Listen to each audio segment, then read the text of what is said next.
So let's discuss the important current affairs of the previous 6 months given in the Pratyogita Darpan. And the very first one is related to the part 15 of the Indian Constitution, which talks about the election or election commission. Why this came into the news? Because recently the government has passed a legislation through which the appointment of the election commission will be done.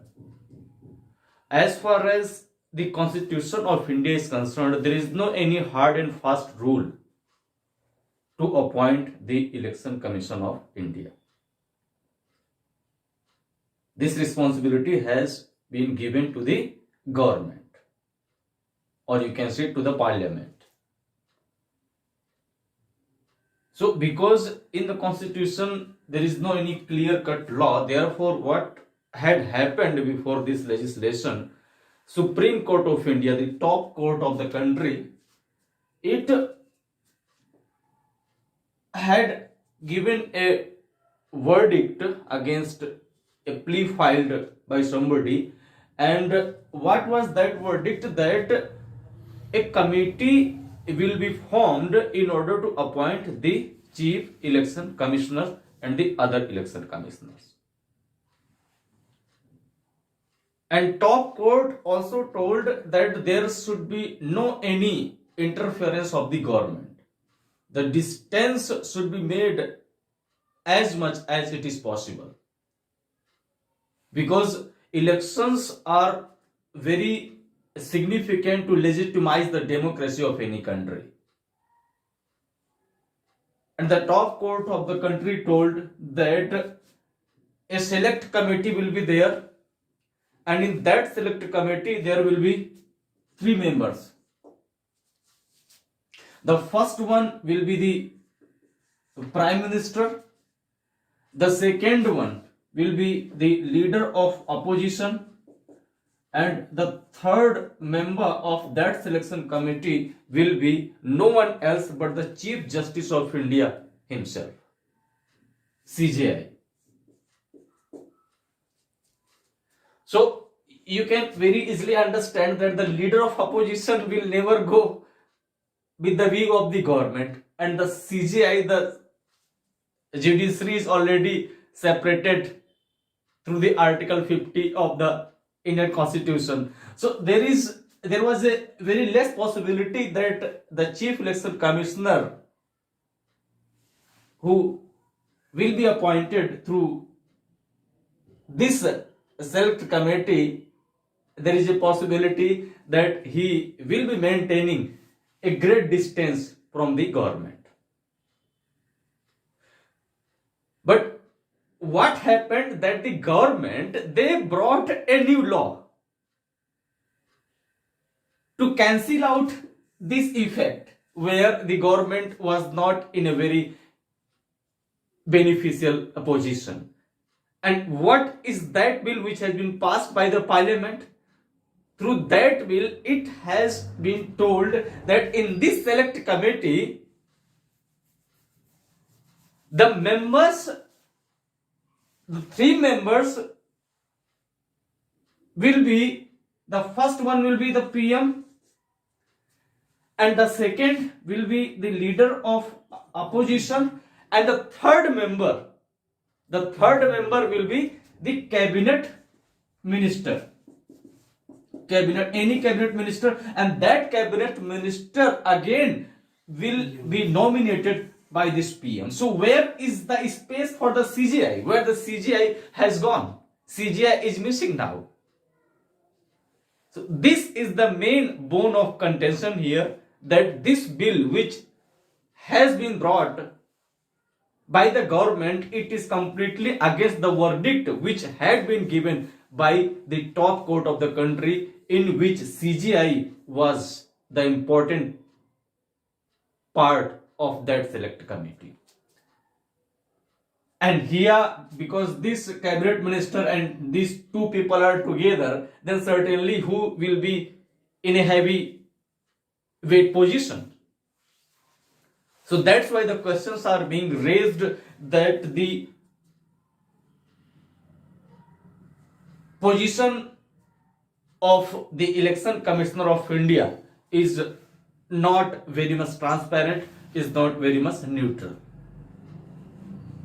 So litigations after litigations have been filed. Let's see, are we getting any different verdict from the same top court of India?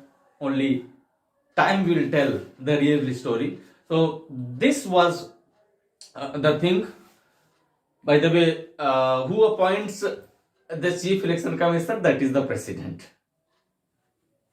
But president will not appoint anybody by his own whims and fancy. He will have to consider the decision given by the select committee. So the main thing is the select committee from where this CGI has been completely deleted. Now let's discuss the second issue, and this time is the issue is related to a very small country. It's an island, Caribbean island, and this country has become the first country in the world which has established a reserve for sperm whale. Sperm whale. Which one is that country? That country is Dominica.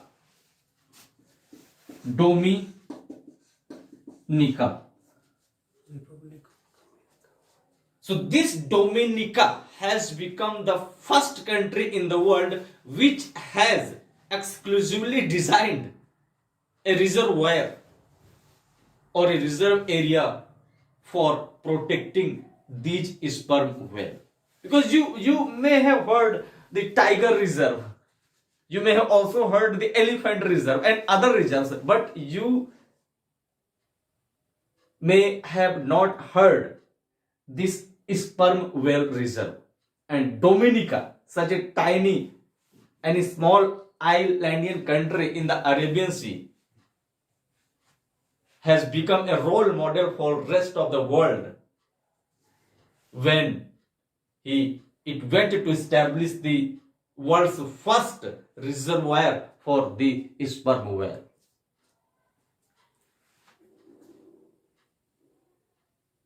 As far as sperm whale is concerned, and why this has been established? Because the sperm whale which were surviving in Dominica, they were facing a lot of struggle. They were facing because of the tourism activities. They were facing the problem because of the uncontrollable fishing, and they were facing the problem because of the uncontrollable pollution into the sea. And as every creature in this universe is important, having the balance of the nature on the backdrop, therefore these sperm whale, and these sperm whale are not, the country is tiny, but this sperm whale is one of the largest species in the world.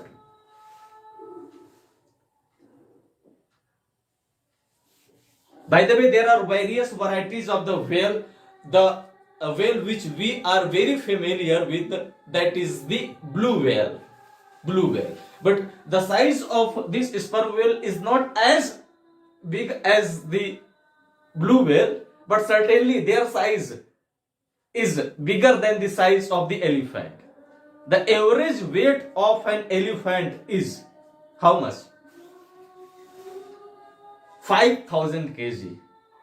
And the average weight of adult male sperm whale is 41,000 kg. And the average weight of the blue whale, it goes sometimes more than 1 lakh kg. 1 lakh kg. But the special thing regarding this sperm whale is that this sperm whale has the teeth within it, but the blue whale does not have the teeth.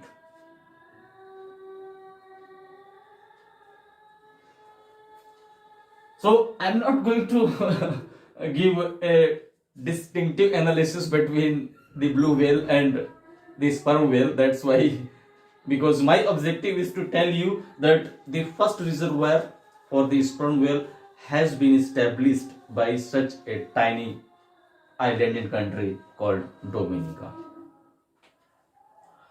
Now let's discuss the Ilvis Summit 2023. What is this Ilvis Summit 2023? What is this Ilvis stands for what? What is this Ilvis? Any idea? Could you tell me the capital of Lithuania? What is the name of the capital of Lithuania?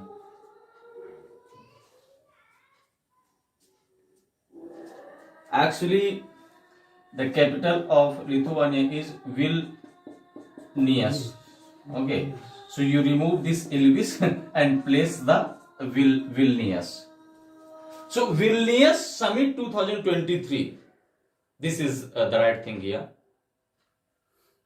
Actually, these are not like means Karnataka and Tamil Nadu. So we are not very much familiar with these capitals.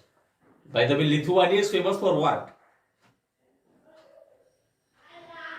It is famous for I think one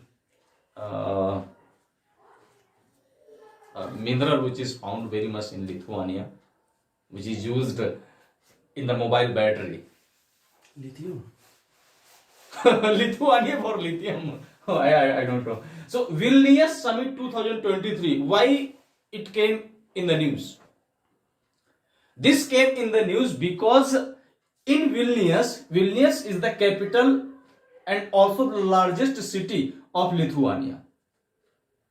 And this came in the light because the NATO summit has been held in Lithuania or in Vilnius, in the capital city of Lithuania. So NATO stands for the North Atlantic Treaty Organization. This was founded, you can say it was the product of the World War II. And after the World War II in 1949, this organization was established, North Atlantic Treaty Organization. It has a very simple philosophy. By the way, there are 31 members. And which country became the last member of this NATO?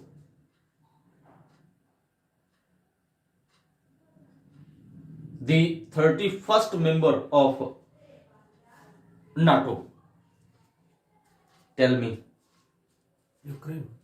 No. Ukraine is not the member. Officially, Ukraine is not the member of the NATO so far. It was trying to be the part of NATO. That's why Russia became very angry that you are living, you are sharing border with me and going to shake hand with those countries who are ideologically completely against me. Finland.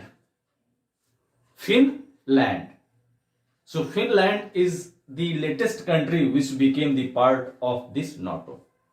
NATO has a very simple philosophy, and that is attack on any nation will be assumed attack over all the nations. So this philosophy will certainly generate a sort of fear factor over the countries who are thinking to attack any member of the NATO. So, the first summit of NATO took place in Paris in 1957. By the way, the last summit is more important than the first one. So, in that context, this Vilnius summit is important here.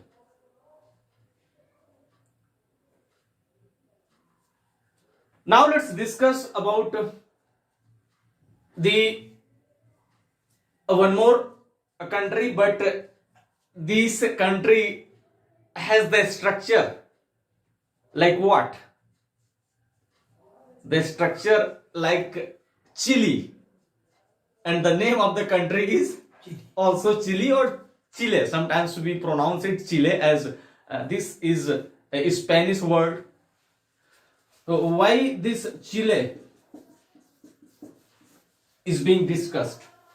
Why it came in the news? Because Chile has become the 95th member of ISA, International Solar Alliance, Chile.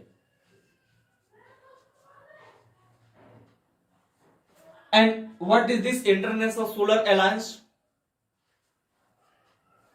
This International Solar Alliance, you can say it was the brainchild of our Prime Minister, Mr. Modi ji, as well as the France. So India and France, our Prime Minister and the representative, the counterpart of France, when these two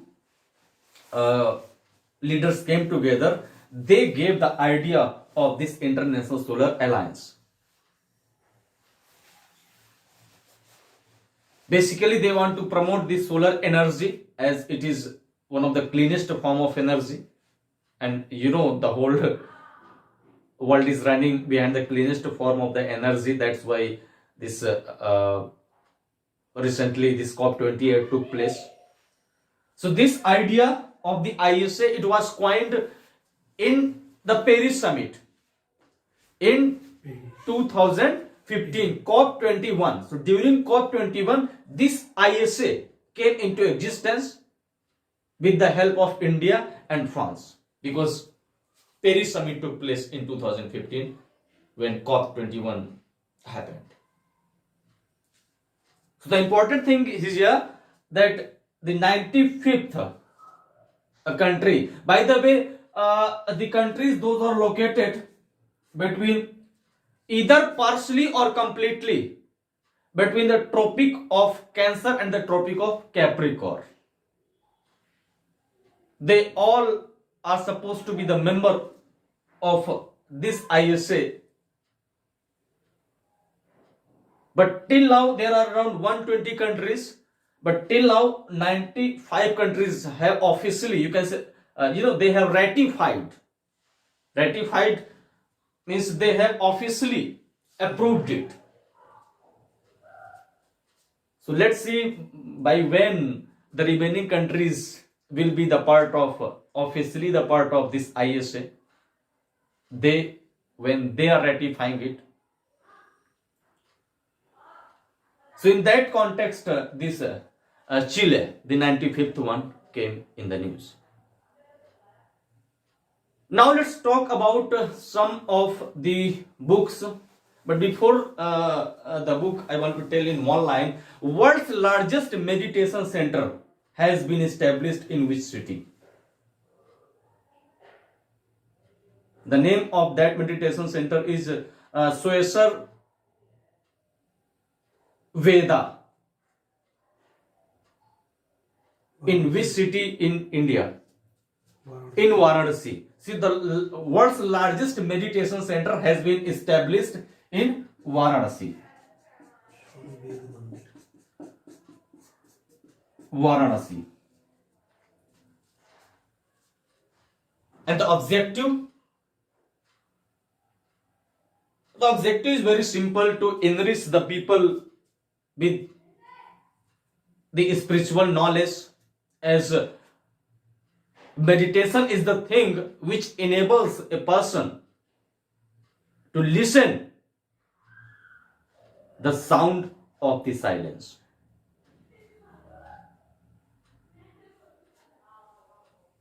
So if you are developing the skill to do meditation properly,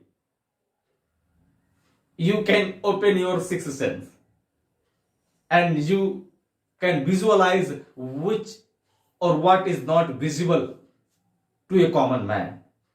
But it's a very tough process, as it does not require only your physical association, but the mental association is very important. And but by practicing you can certainly develop yourself or make yourself eligible to perform meditation properly. So the important thing is this: the world's largest meditation center has been established in India inside Varanasi, and Varanasi is also the constituency of our Prime Minister, if I am not wrong. Now let's discuss some of the books, and the very first one book is a book called Golden Years. Golden Years.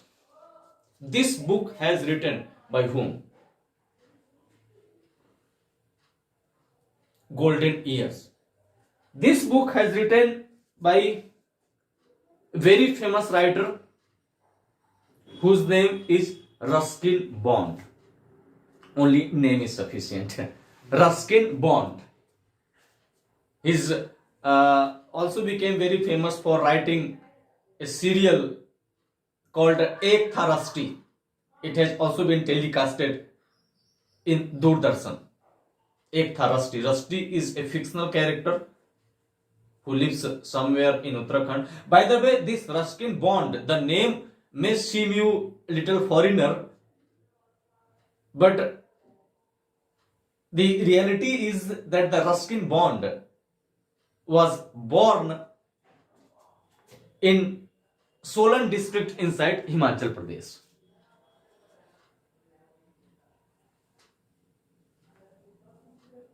So the book name is Golden Years. He has written so many books. The list is endless. But recently he has written this Golden Years. One more book is there, and this book has been written by an American author, and his name is but before the name of the book is Giving Infinity.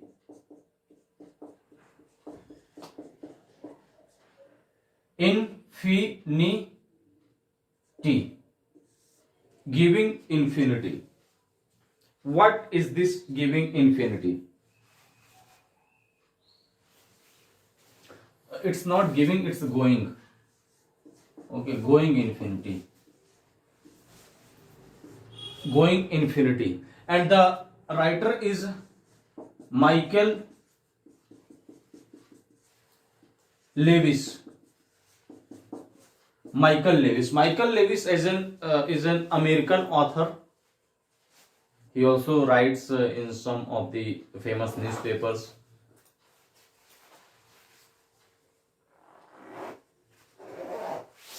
So this Going Infinity is based upon the collapse of the cryptocurrency. And this book discusses about a person who becomes billionaire in less than a year. He becomes a billionaire less than a year. And the same person becomes the bankrupt less than within a month. So journey from billionaire to bankruptcy. The collapse of the cryptocurrency has been discussed by this American author Michael Lewis in his book Going Infinity. So these were some of the issues of the previous 6 months given in one of the most desirable magazine among the youth, that is called Pratyukta Darpan. We will be keep on discussing the current affairs, as I always tell to my viewers that this is the only segment which either can make us or can break us. Namaskar.